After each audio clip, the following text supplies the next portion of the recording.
Hey there, everybody. This is Andy Herover with episode 2 of My Side of the Fence. I don't know if you got a chance to listen to Rich Myers last time. That was a pretty interesting conversation. It was long. It was an hour and 50 minutes. And we sat here and just chewed the fat, so it was great. Today, a little bit, and Rich is a longtime friend of mine. Today is a little different. I have the co-chairs of the Manassas and Manassas Park Democrat Party.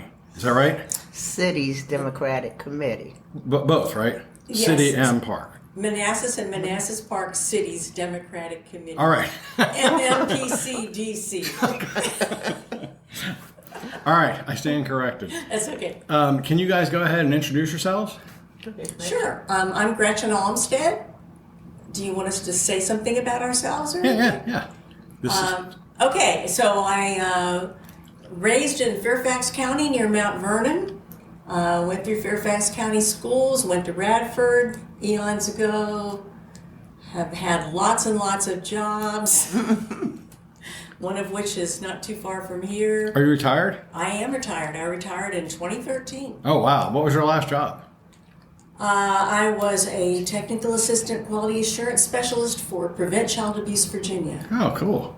Which involved a lot of traveling around the state, so I bet. got to meet families all over the state. I bet. I grew up in Fairfax County as well. Lived in Manassas since 1990. Yeah. And Newcomer. oh, yeah, pretty much. And people do still kind of tease me about that, they do. right? They do. My dad's family is from Fauquier County, so I have a lot of relatives on the outskirts, Right. for us. And it's changed so dramatically. Boy, howdy. It's changed because Fairfax County is not that far away. When I moved here, it seemed like it was really far away. We were on an island. It was like really, and people were asking me, "Why'd you move all the way out there? What are you gonna do during rush hour in the morning?" Well, I had no idea what they were talking about. Because you were still working for the government then. Yeah. Oh, yeah. Yep. Did you work in D.C.? I worked on the Hill for 17 years, and then I did the Clinton Corps Administration policy on ag and rural economic development. So did you commute by car from here to the Hill? Whew. She's shaking her head. That's rough. Yeah. And we didn't even have the train. The train No. hadn't come yet. No. So. That's brutal. Well, I mean, you must have enjoyed it, right? You did it for a long time. I've done it for a long time. and please don't think that I don't work. I just don't get paid. Yes, we are retired people, but we are very busy. Yeah, it's funny. Probably a mutual friend, Rex Parr. Mm-hmm. Rex is a buddy of mine, and he said I had lunch with him. This was several months ago at least. He said, I'm retired and I've never been busier. It's ridiculous. Yeah, there's something about how you seek the level of busyness that you're kind of used to. Yeah. It feels good. So for me to just sit around and read, which I love, that's one of my favorite parts of retirement is reading. But there's so many other things to do too. Right. Yes. Right. Well, my dad worked for 35 years for the Department of the Army down at Belvoir. Okay. And that he retired, and within a month, he and my mother had started a bed and breakfast because they have a big old Victorian house in Old Town, and so he was retired for about a month, and then it was full-time bed and breakfast. But he's just one of those guys. He still lives in that house. He's just one of those guys that's wired that he has to have a mission every day. And so the bed and breakfast became his mission. I never would have believed that he would get up and cook breakfast, because that man couldn't boil water when I was a kid. Mom did everything, but he got pretty good at it. I mean, it was a subset of things, right? This kind of eggs or this kind of. Yeah. So, but now he didn't stop either. So same sort of idea.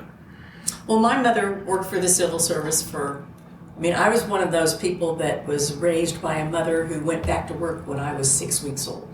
Oh, wow. And so I had a nanny when I was a little kid, and then I went to daycare, and then, so anyway, she was a career civil servant. And the reason why I bring this up, because I think this is interesting, we've had all this attention to Hatch Act people and what you can do and what you can't do and all that sort of stuff. Well, I grew up with a father who was a very strident Goldwater Republican. So you grew up in the D.C. area? I grew up in Fairfax County, right near Mount Vernon. Yeah, because people outside of the Beltway don't talk like that. Oh, Yeah. okay. Yeah. Right. Yeah. I knew you were local. Okay. Anyway, and so, my mother always worked. She was a career woman and she loved her job and everything. And I never knew until Jimmy Carter got elected that she was a Republican. She never, ever talked about it. So she was like the model Hatch Act employee. Of course, my dad made up for it because of his, ranting and whatever. I never knew that my mother was a Democrat until Jimmy Carter got elected. Okay. Because Mom, she voted for Jimmy Carter. And I still don't know who my dad voted for. That's not a thing we talk about a lot, right? His politics, I think, are a lot like mine. Very centrist kinds of people. But he and I have never really had that discussion. As my mom got older, she got a little bit more vocal about what she thought should be happening in the country. So, what about you? Well, let's see. I grew up less than a mile from where Gretchen grew up. And I met her in 1970. Holy cow. She was my freshman home ec teacher. You're kidding me.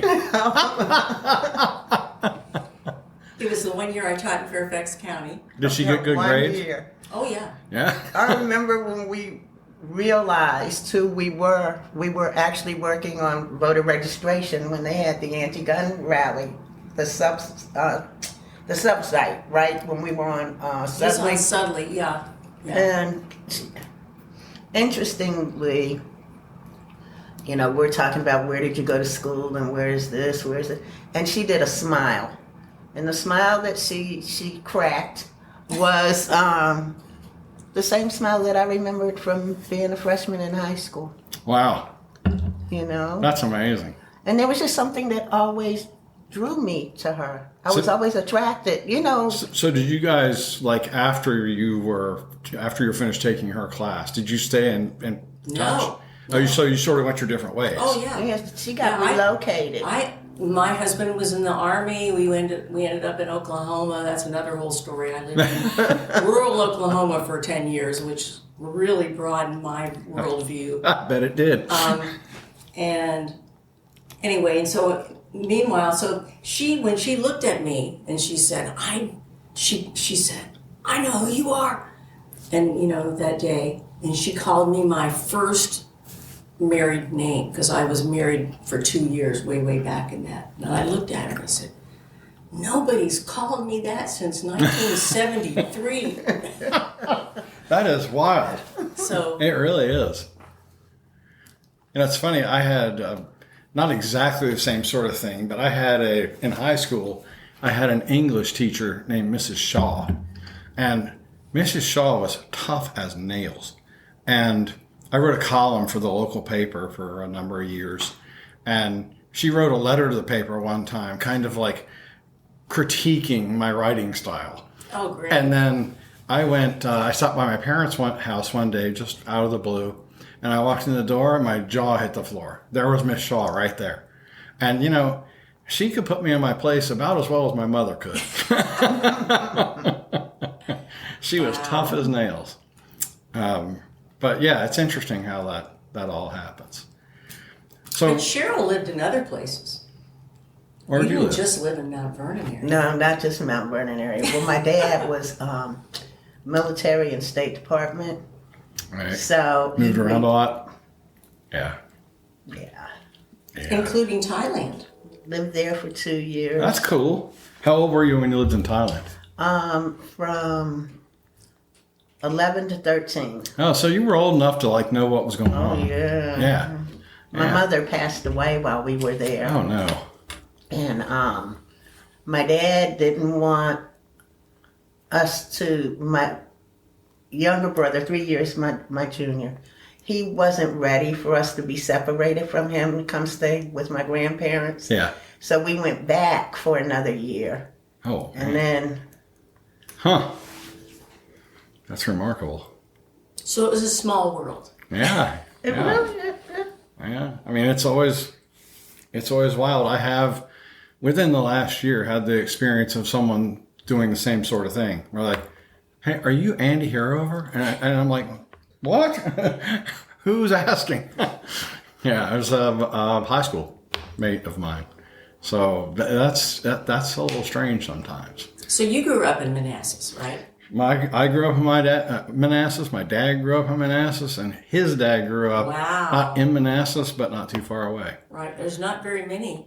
Now, like our family farm, because my dad grew up on a farm, is on the battlefield for Second Manassas.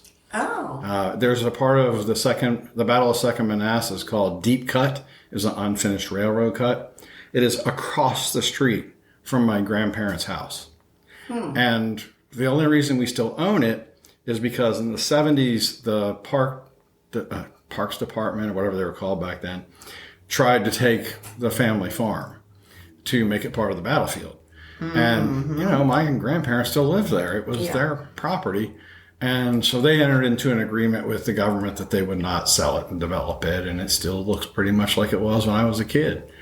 But it's, I can tell you, especially like when I was a kid, we would go out there for family events. It's creepy in the evening. Oh. A lot of people died on that farm. A lot of Yeah. people died there. Yeah. So it's kind of creepy. And, these events, especially in like the middle to late 70s, we had a family reunion. There's 100-some people there. And not all of them were Harovers, but the people that also lived around the family farm, I mean, they were family to them. So it was something else. But yeah, no, I've been here a minute. My wife grew up in Culpeper, so not too far away.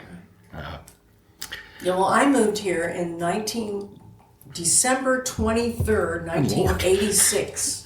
And I remember that because I had 2 little kids at the time, and my youngest son told his Cub Scout troop that we had told him we weren't going to have a Christmas tree because we were going to go to my parents' house that lived in Alexandria. Right. So we drove from Oklahoma with a little tiny pine tree in a paint can that they gave him as a parting gift with a couple little decorations hanging on it. Anyway, it was funny. Well, it counts, right? Yes, it does.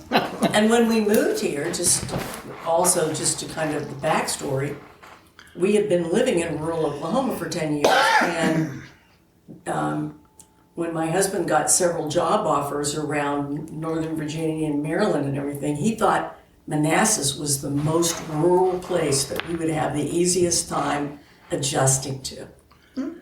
At that time. Yeah, that's probably fair. Yeah, I mean, when I was a kid, Manassas still had, you went to the shoe store, you went to the bakery, or, for if you needed men's clothing, they had a clothier for that. And you didn't go to the mall. There wasn't really a mall, not until, the 80s. And even then it was kind of limited. But, if you needed a cake baked, you went to Manassas Bakery, the Phelan family, that's where he went. Mm-hmm. So yeah, that's probably about right. So we do have something in common, well, kind of in common. We've both been chairs of parties, right? Oh, yeah.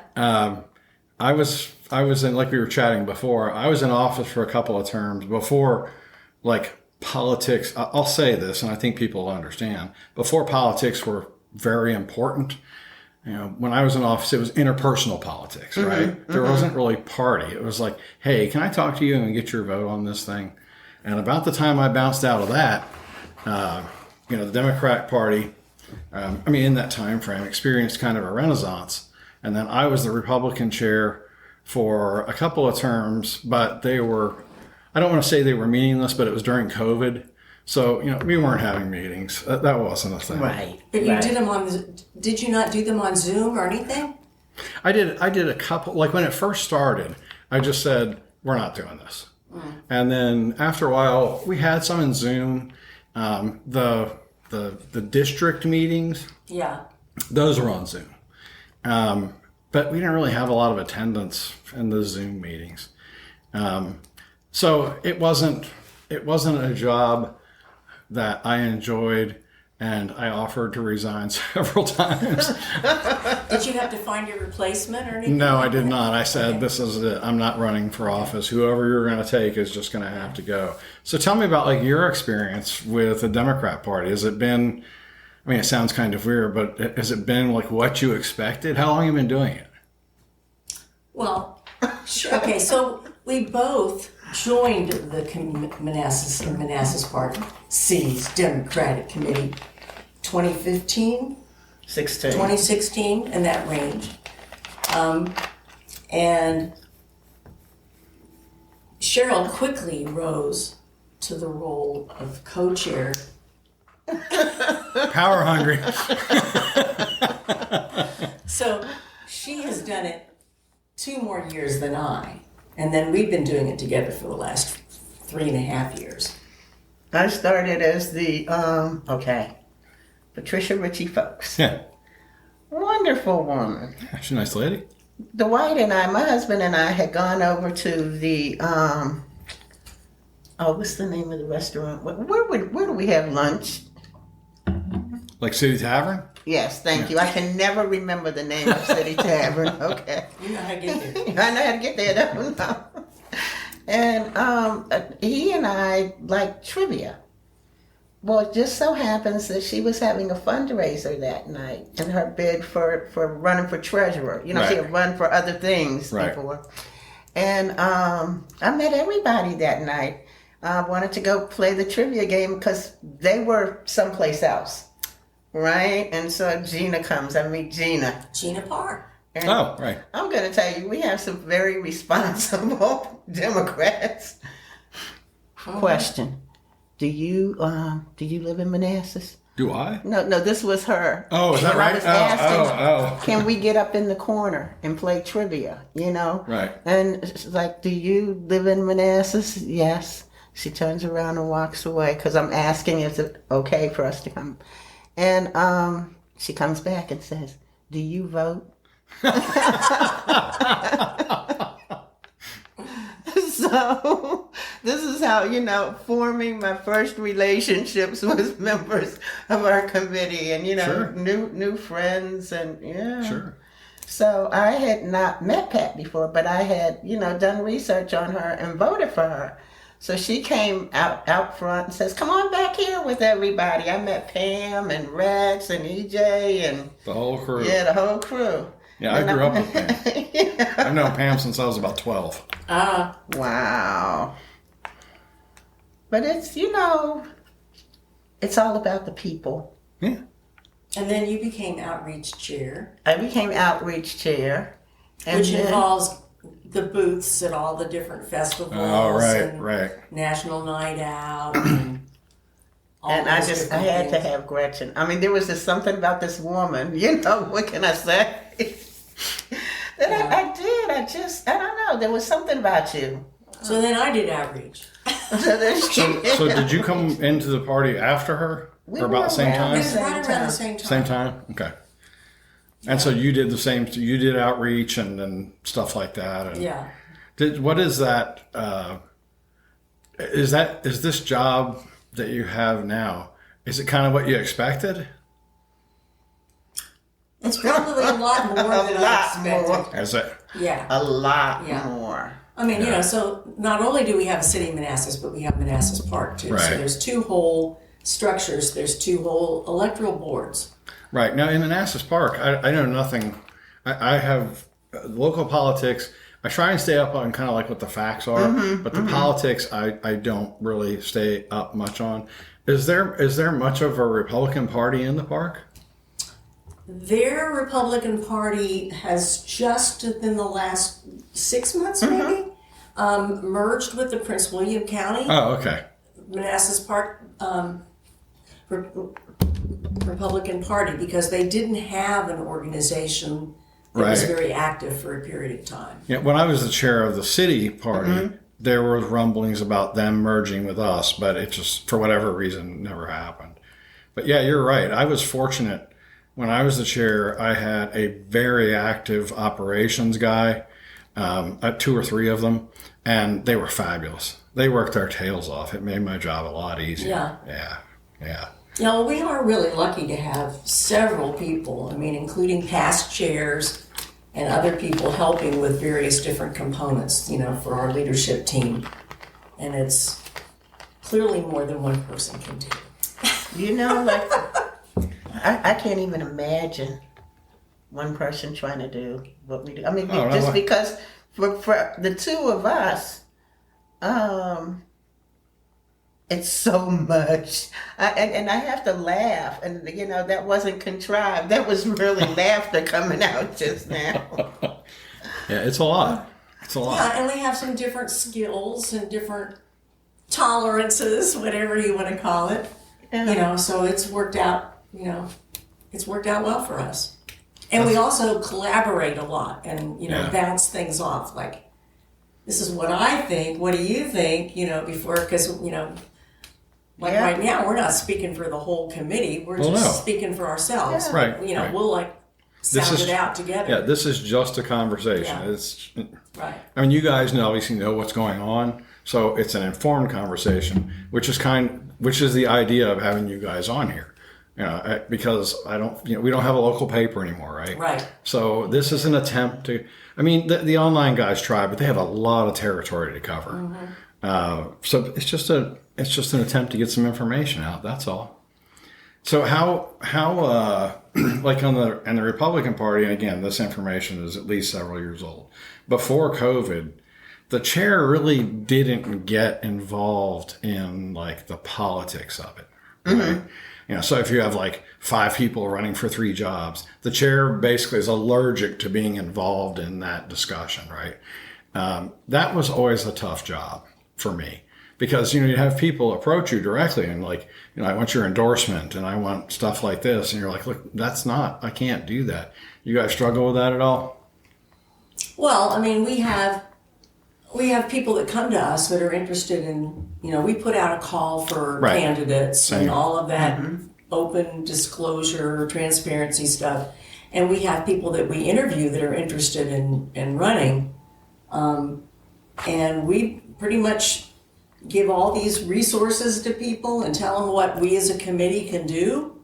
That we are not going to be taking a stand on anybody if it requires a primary, then let the chips fall. Yeah, you gotta stay out of it. Yeah. And that can be tough because some of those people right? Oh yeah, we know all of them. We know all of them.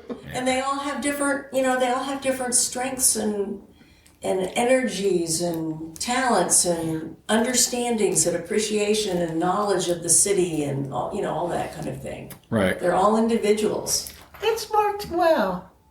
Yeah. I mean, I think as long as you insist on that independence as chairs, it works, I think. Yeah, but you got to be this is it, dudes. I'm not endorsing people. I'm running the show. Right. Well, the same way with even right now, people will say, who should we vote for or whatever? We have to line them up. We have to explain. We wait until the primary, and then we have our nominees, and then we will promote the nominees. Right. So there's a lot of education piece that you have to go through. Yeah. And it's a pretty much a regular thing. It is. Because nobody remembers from one time to the next. Yeah, it's a struggle sometimes to explain that to people and how it all works. And the Manassas Republican Party, we had one person that usually went to all of the I believe we were in Region 10 or something. I don't remember. But we had one person that went to all the regional meetings because I wasn't going to go. Like the congressional district meeting? Yes, yeah, that's it. Okay, Yeah. CD10. Yeah. Mm-hmm. I don't have time to go to Leesburg at 6:00 on Thursday. I don't. Fortunately, we do have a 10th congressional district representative on our committee. Right. So he does that. they expected me to do it, and I told them up front, like, I have a business to run. I've got, at the time I was like, I still have a kid in school, and my life is pretty full. So I run the committee, but I was fortunate to have a really strong ops chair, Russ. He worked his tail off for us. So if you guys, how is the there's a lot of, I feel like, on the Republican side nationally, is what it is, right? The thing that political junkies are looking at currently is kind of like the National Democrat Party, and sort of like, what's the priority there? What's the message? How much are we crafting that? I'm not. If you want to offer your opinion on that's fine. But the question is, like, how much does that impact, like, the local unit? Those discussions they're having there. Do you guys have those kinds of debates? I would say that really doesn't filter down to us a lot. I mean, we have a coordinated campaign when we're when we're doing all of that. And that's part of, when you're knocking doors and you're talking to people at the doors, and sometimes they'll want to know, whatever issue. I mean, they talk about parking or trash or potholes or whatever it could be. But we don't get involved in the messaging on a national level. Yeah. But do you have any of those debates internally? Like, we feel like we want to support this, or we want to, we want a more centrist vision, or just whatever it is, or that's just not something, you guys are just more worried about electing people? We do have discussions about resolutions about different things at different points in time. We just had a resolution last month. Yeah, so we do vote on some things like that, and we do have, little groups of people that work on different aspects and things, but we don't get involved in any kind of general messaging. I mean, the politicians craft that kind of thing on a local level. Right. What they want to promote, because they're much more enmeshed and immersed in that, and they've studied all these things, and they've gone to all the budget meetings and all of those things, and they kind of keep us up to date about the progress on some of those What's things. going on? Just the status. But we don't tell them what to, No, I just wondered, like, if that's the stuff you have. Those resolutions you mentioned, I really didn't have any of those when I was chair, but when I was in elected office, was about the same, about halfway through my elected service, the Tea Party sort of really came to be ascendant, right? And we had meetings where, people would submit resolutions for the committee to pass. That got to be tiring. Because, what does it take to write up a resolution and throw it on the agenda, right? Nothing. But it can be an hour's worth of discussion. Right. And at the end of it, nobody's happy. So I hated those things. Yeah. I hated them. Yeah. See, my role was a little different because I did policy on the Hill. Right. And, economic development, anti-hunger, alleviation, workfare. And I tell people that, I then was asked to come work for the Clinton Gore administration on transition. Oh, that's cool. And I had 5 jobs in the Clinton Gore administration. And it was kind of like, you remember Form 171, SF Form 171? Yeah. So I filled that out one time, but I had 5 jobs. No. And it was trying to make people sit down, trying to encourage people to engage. Yeah.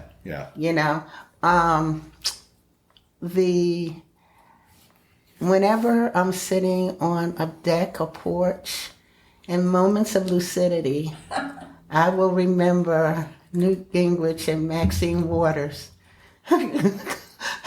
negotiating on the black farmer settlement for the people who had gotten. How were they negotiating, with guns? No. Yeah. Wow. Yeah. I bet. I can't see them. I know when I tell people those two were the prominents, they were the principals, right? And like I'd sit back and look like this, But they got it done because they worked. They talked. Yeah. None of it was easy. No. But they got it done because they had interest. Mm-hmm. They had, they were invested. I think there was probably, and you would know better than me, but there was probably much more of a sense of like, we're the leadership for the whole country. Not just these guys, not just our guys in this state.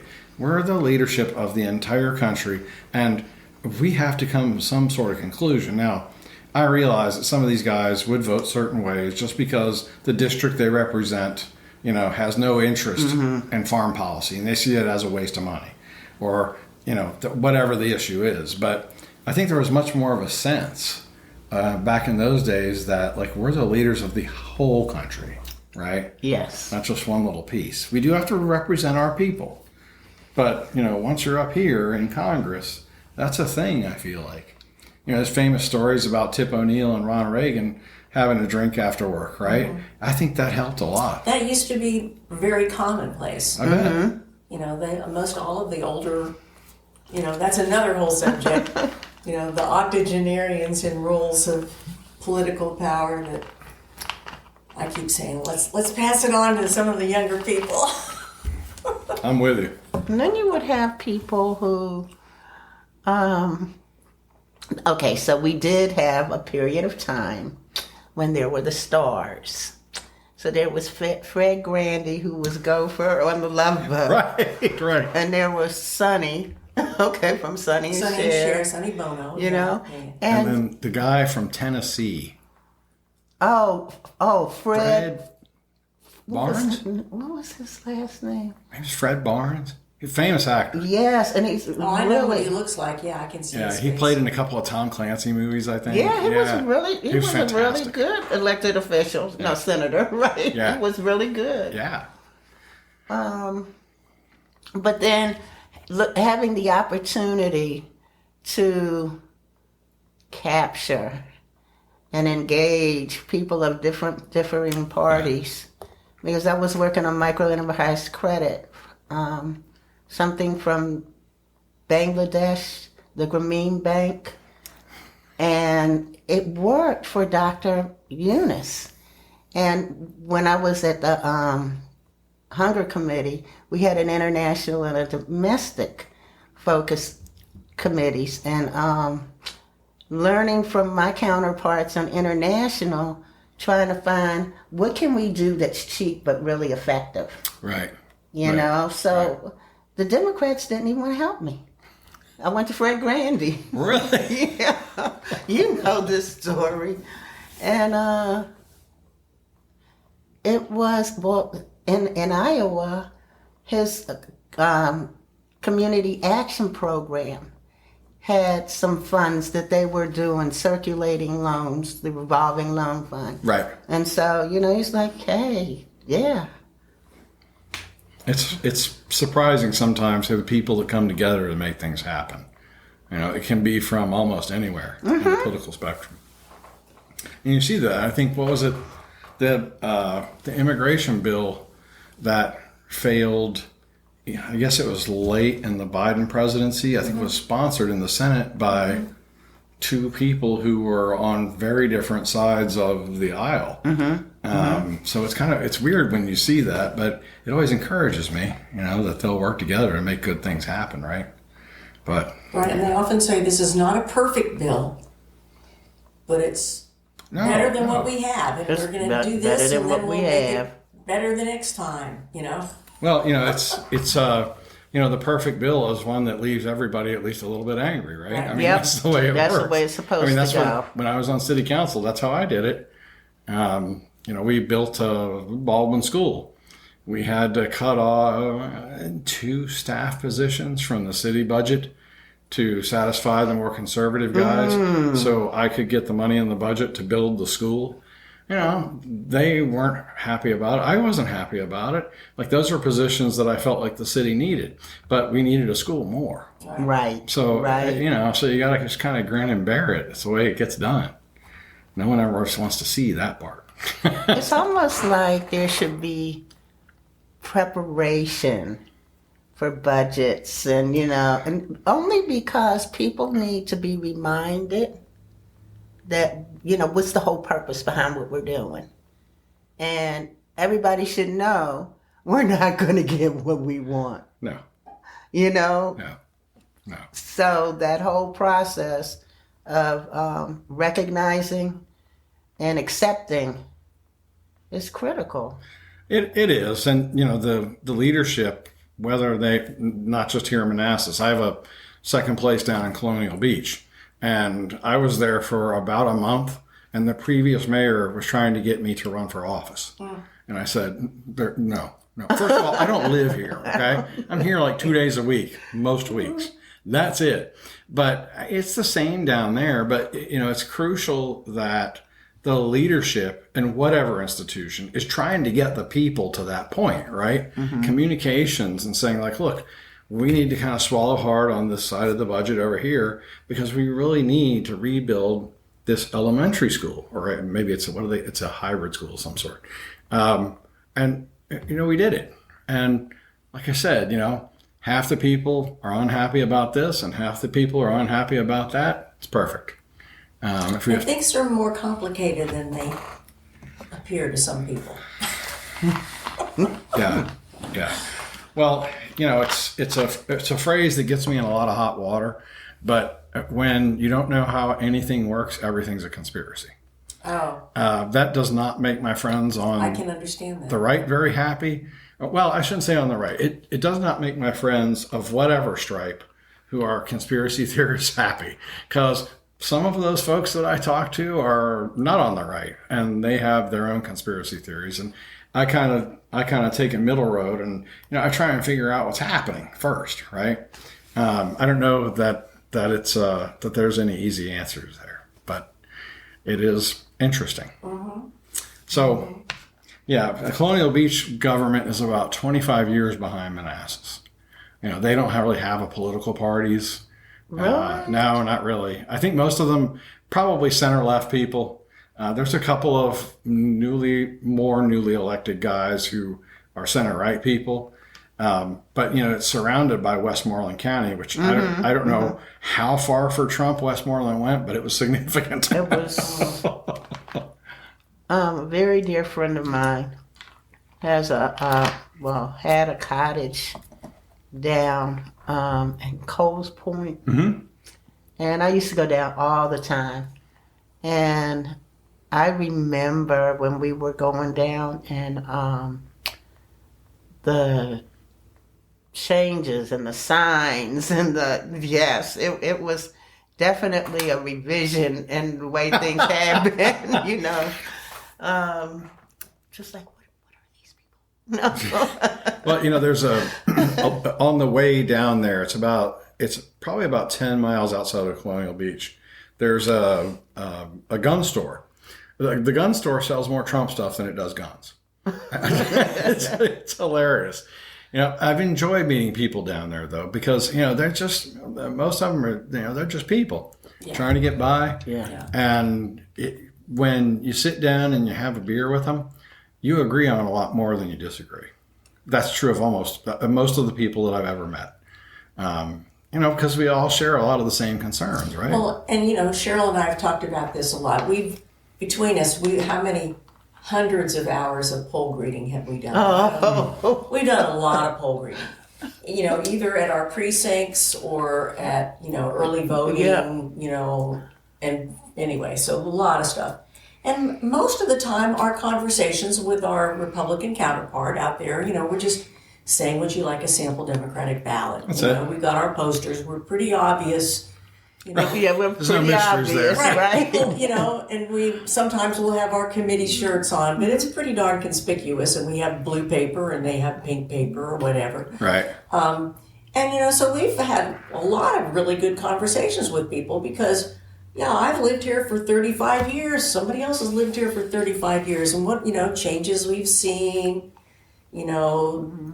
People, you get into just all kinds of interests and things you have in common. Did your kids graduate, go through the school system? Yes, my kids did. Sure. All of that sort of stuff. I worked the polls for years, and I have the same sort of. I mean, every now and then you'll get someone that's coming up to vote that's kind of unpleasant. You know, whatever, Ryan, go vote. But the people that are out there, you know, Sorry. well, you know, I don't. Yeah, we ran into a few of those. Sure, they all do, but you know, by and large, everyone's okay. And you know, they're like I said, they're just people too. It's 7 o'clock in the morning. They're voting because they feel like they have to do it, but they need to get to work. Right. So Right. I get that. Chatting with poll workers of whatever party, that's always fun. I feel like because you know you can get into some really good political discussions. You know, you disagree about things. That's okay.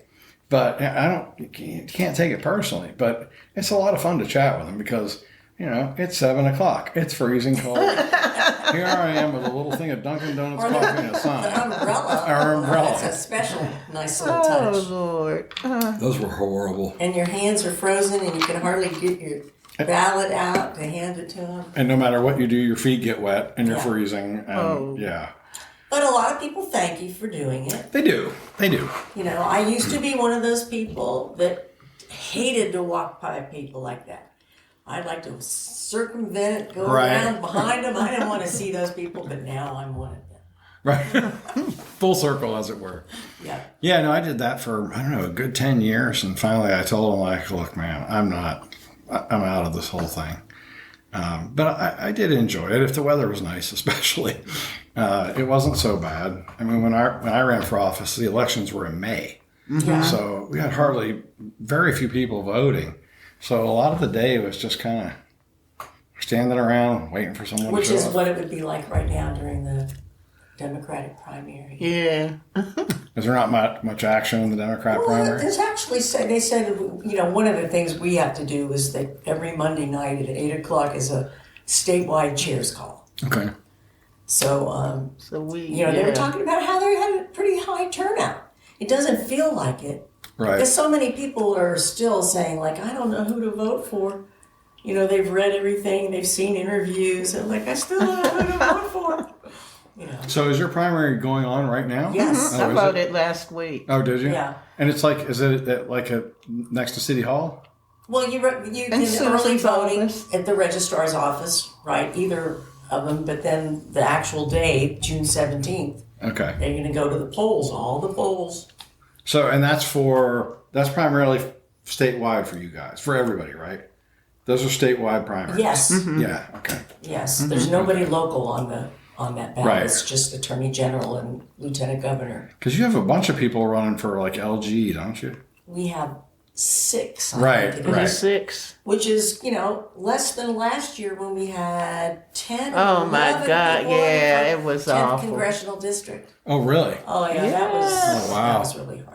Wow. But we had been really close to Jennifer Wexton, who had that role before. Yeah. Yeah. So, Yeah. you know, So you have Spanberger for governor, 6 or 7 people for LG. What about AG? there's 2 candidates for AG. Okay.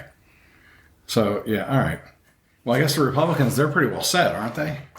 Well, they didn't have a primary. Yeah, so- because the last guy, Harity, was going to challenge the guy for lieutenant governor, and he had to back out because somebody read. he had health problems, I believe. Yeah. Right. Pat Harity Yeah. did. Yeah. So I guess they're set. That'll be interesting. You know, that's the Virginia gubernatorial is, you know, it's an off year. And Yeah, it'll be really interesting to see what happens. The stuff I've seen has Spanberger up pretty decently.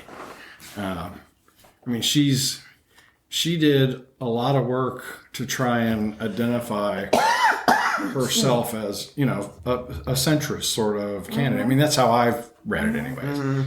But that's just, you know, I'm not really involved much anymore. It's just what I read in the papers. People that I talk to. Is that how you guys feel about her? Yeah, she's really well qualified, really grounded, very down to earth, practical, not flashy.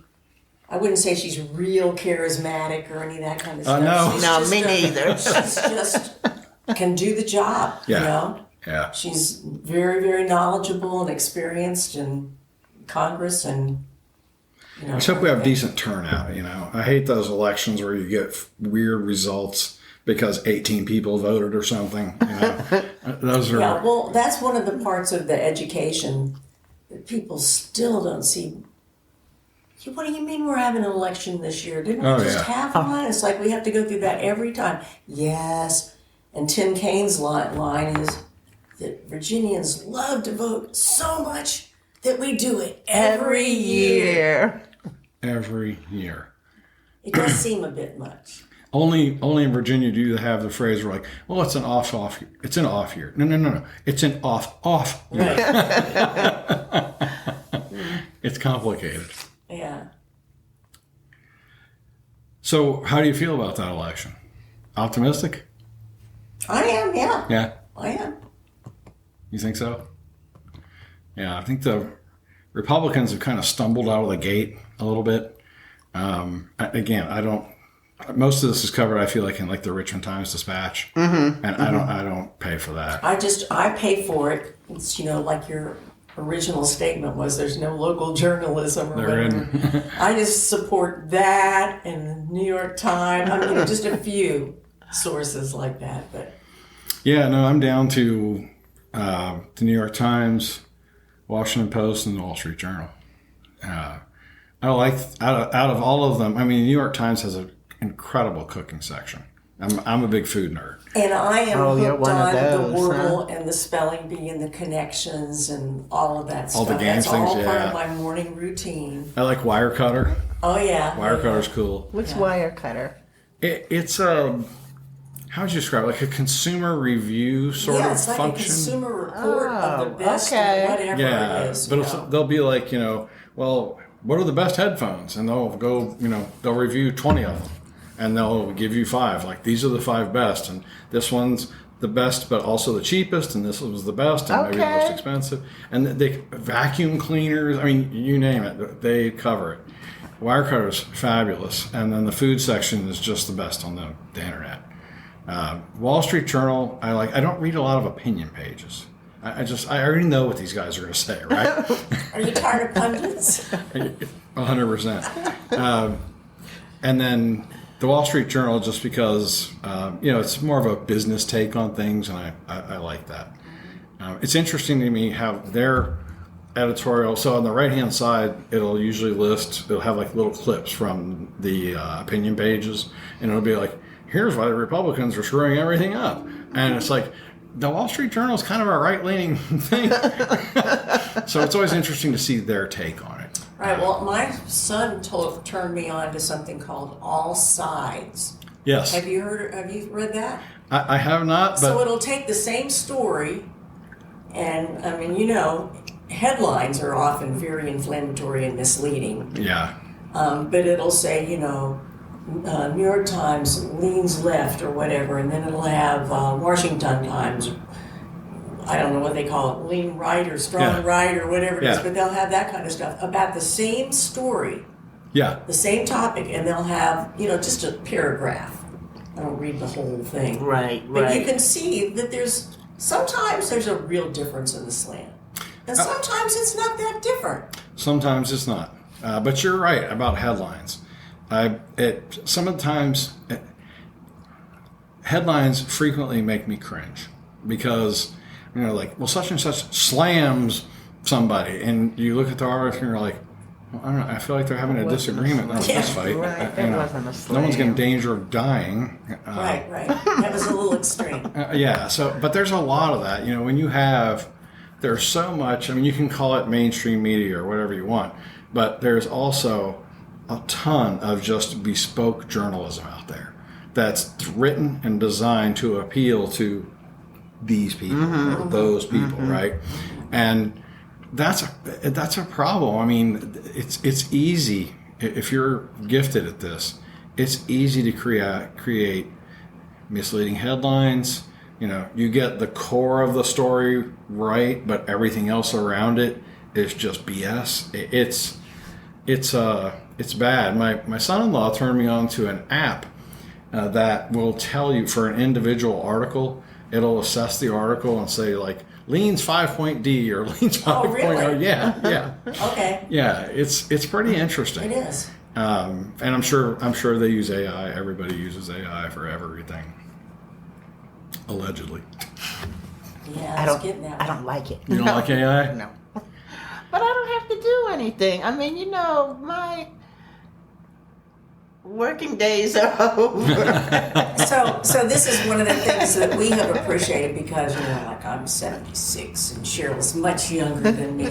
But anyway, so there's things that we are not adept at, Right. technologically and everything. So one of the things that we have been very happy about in our committee in recent years is that we have gotten a lot of 40-something people. Yes, yes. Right. And they know how to do all that Yeah, stuff. they do. And, Yeah. and they I mean- want to do it. No. Right, and we didn't even have any QR codes on anything until 2 years A ago? what? Yeah. And we're like, okay, do you know how to make one? Oh, sure. Yeah, You no have to problem. have that on this. And we're like, oh, we've never done that. But you have to have that. Yeah. So anyway, they have really, Yeah. taken us into a new century or whatever. I mean, automation money, especially at the federal level, money's no object, right?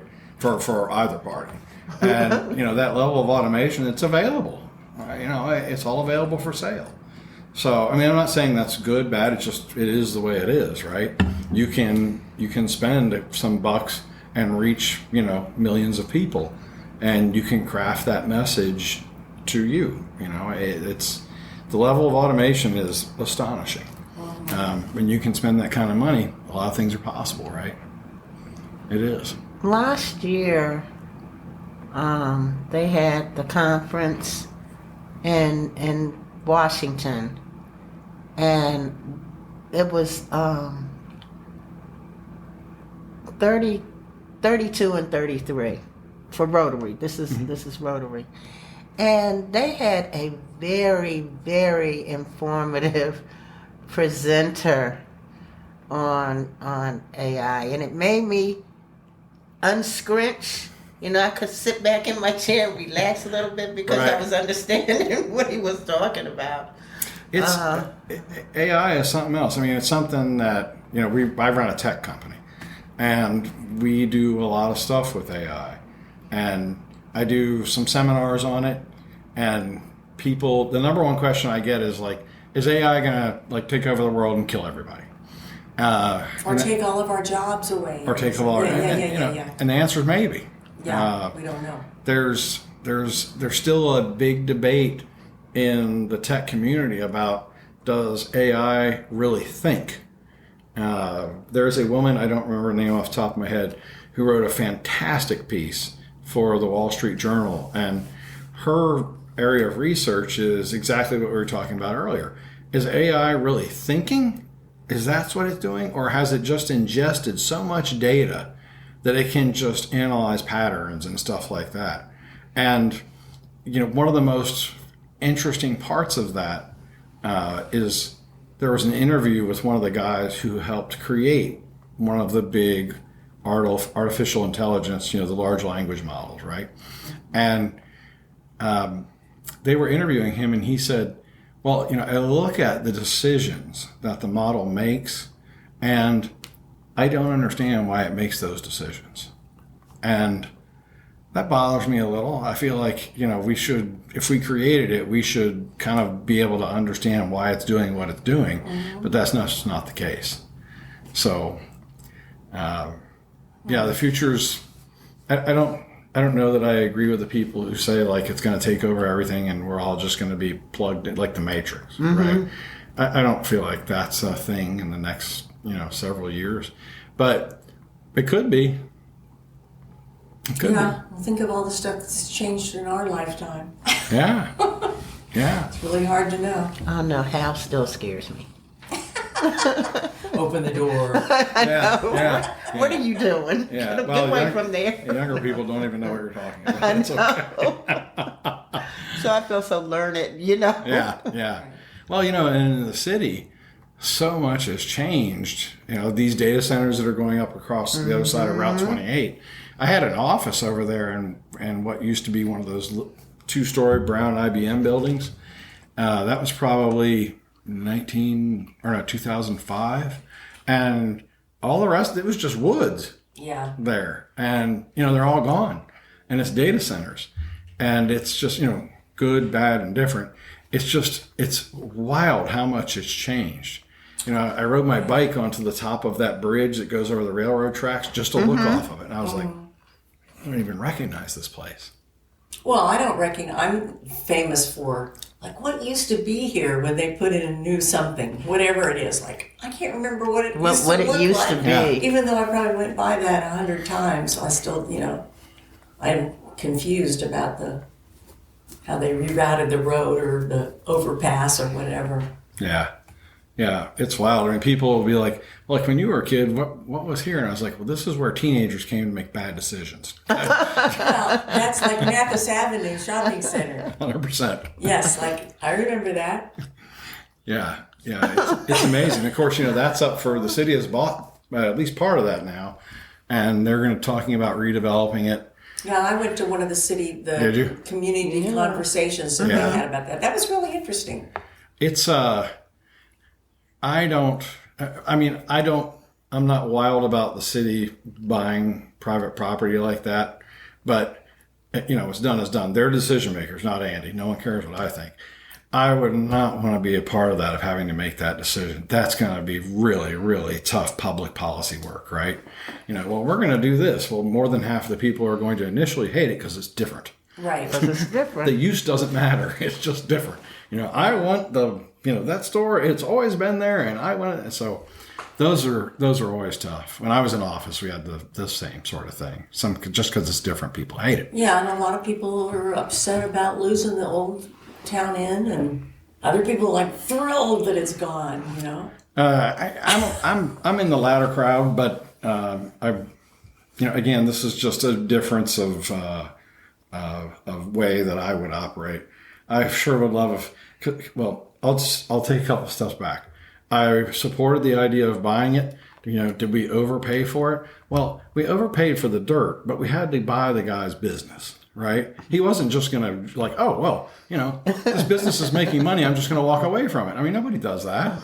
So, and we didn't want to run that hotel. Hell no. You do not want the government running a hotel. Yeah. Whatever else they're good at, that ain't one of them. That's not one of the things. But, so we bought it, we tore it down, and we recently spent $150,000, whatever it was. That's a lot of money to turn it into a parking lot. Here's the problem. It's a parking lot now. Mm-hmm. And when the city finally finds some sort of developer to rebuild it, people are going to be mad because you're getting rid of the parking lot. Right, and I go to the Unitarian Church right across the street. Right. And our food bank people that we had all lined up and everything, we all really appreciate that. Yeah. But hopefully the other parking garage that they're talking about building will be coming to pass. Yeah, I mean, I know enough. there's more than, but just from a practical standpoint, the most contentious council meeting I was ever in was when we wanted to change the trash pickup schedule. Oh, wow. People were mad that we were going to change the trash pickup. It's not going to be on Wednesday mornings anymore? The council chambers were packed. People were furious. I mean, not quite torches and pitchforks, but close. Really? Yeah. I remember when I first moved here, we had 2 days of pickup. Right. Right? So now we you mean twice a week pickup? Oh, yeah. Okay. Townhouses have 2 days, or they did. I don't know if they still do. I don't know. But we had proposed to move it, or 2 1 week and 1 the next week. Oh, people were furious. The idea that the big problem is it's different. Some people have studied. That's hard. Change is really hard. I mean, I've worked in organizations before where, something's going to change. I mean, it's inevitable. It's always happening. And there's people that are so resistant to change. And the roundabout, I hate the roundabout. When that was unveiled, we were in Ireland, and I kept it. I think I saw something on Facebook about somebody grumbling about the roundabout, and I was like, I should send them screenshots. Oh. In this 1 5-minute time period in Ireland, there's 4, and then you have to do a third turn off. It's way, way, way, way more complicated. Oh, yeah, when but I know this isn't Europe.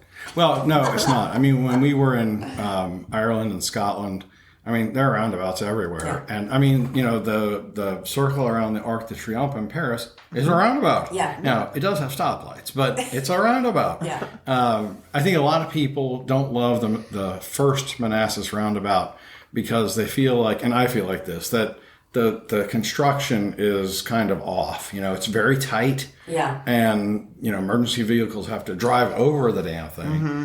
And then... I think it was built with that in mind, right? Yeah, it was. Yeah. I'll give them that much credit. Yeah, okay.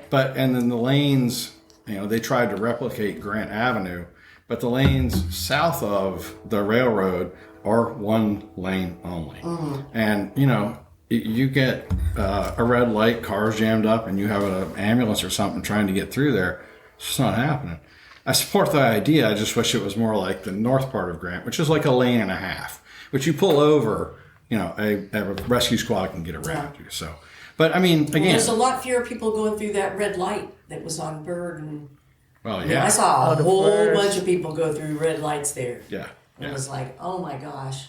Again, and I admit, part of my objection is it's different. I'm Yeah, not it's different than everybody else, right? Right. But, could it have been built differently and better? Sure, but I'm also not a traffic engineer. So, Yeah. What do I know? I see there's more on the menu for that. I think some of those intersections, it's going to be really challenging to build. Like at Sudley and 28. Oh, yeah. That's going to be tough to build, man. Here comes the train. We get these about 3 times a day. Yeah. I mean, it's Manassas, right? And that was Train City. That was one of the Train things I City. remember. Oh gosh, 15 years ago or whatever, people were like complaining about the train. Like the train makes too much noise. Well, yeah, but the train was here first. Yeah. I know. Train's been here since the right? Civil War. And I can remember waking up, and this is, I had stopped having to get up that early anymore. Yeah. And it's like, where's the 5:30 train? Yeah. Yeah. Because it was Just got used to it. Yeah, I got used to it, I frequently find it reassuring anyway, you do get used to it. I don't even really hear it. We're close right here, but it doesn't bother me at all. Anyway, we good? Yeah. Where- Anything else you want to talk about? Well, yeah, I have a question. Uh-huh. After church on Sunday, Dwight and I go have breakfast, and we were seated 3 weeks ago, and this guy comes in, and I almost said, "Hi, Andy." Oh, was it my brother? Yeah. Yeah. He looks a lot Kinda like... looking at him like this, Yeah. Yeah. And I said, "Please forgive me for staring at you, but you got to be Andy's brother." Yes, yeah. I'm Andy's brother. Oh, yeah. I mean, when we were kids, he faked my ID so he could wow. buy beer. How much difference is there? 3 years. 3 years? Yeah. Yeah, we look a lot alike. A lot alike. I always tell him I'm better looking. And is he local also? He is. He lives over in Lake Jackson. So I mean, 10 minutes outside of the city, Lucky. Yeah. Yeah, that's nice. Yeah, he's lived over there for a while. He found a great, house, and his property is, there are other houses that are a little bit close, but the way the property lays and the trees are, it's really sort of isolated. So yeah, he was really lucky. Have you been over there? Dwight and I went 2 weeks ago after church. I said, let's just go over. It's amazing how different it is from the rest of Manassas. Lake Jackson? Yeah. Yeah, especially like if you get back in there, some of the houses and whatnot, it can get pretty wild. Yeah, it was wild. There's a house, it's been a minute since I was down there, but my brother used to live on the other side of Lake Jackson, and the house next to his, the new owner, painted the entire house pink. It was a brick house. He painted everything pink. The bricks, the wood, everything.